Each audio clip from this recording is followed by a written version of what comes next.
Michael, why is it called the Causey? Well, it's a fairly modern name. We think it was named after the causeway which runs along the front of the building.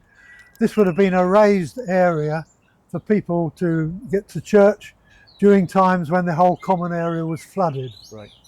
So it's built in at least 4 phases, this building. This is the oldest part that we can see here, timber framed, with probably open to the roof, with a fire in the centre. And these small windows tucked up under the eaves give you an idea that it probably dates from the early part of the 16th century. And then later on, behind me, it was a 17th century addition, and you can see that the windows have got larger, glass is now available readily, and so whoever it was has made maximum use of the light entering that part of the building. And in front of me here, this is an even later part, dates from the 18th century, and it's typical of buildings of that particular age. You see we've gone to the large windows, it's mostly brick and no timber framing by this time. So the whole house was built in at least 4 different phases. This is the latest phase of the building, dating from the 19th century. And this was the wheelwright shop. The first wheelwright was Mr.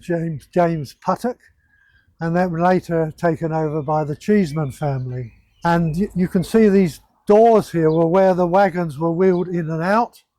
These actually are modern motor-driven doors, but they relate back to the old double doors that were here.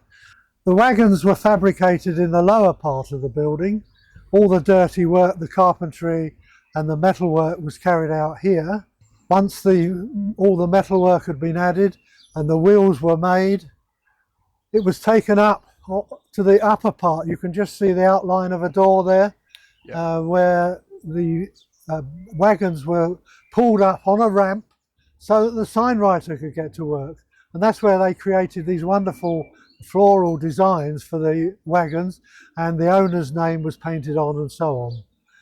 The wheels were also made down here, and once they were completed, they were raised up through a slit in the ceiling up into the signwriter's shop where you could go to work on the wheels.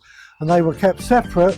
Once the paint had dried, the wheels were added back to the wagon, and then the wagon would have been wheeled down to the ramp again once it was finished.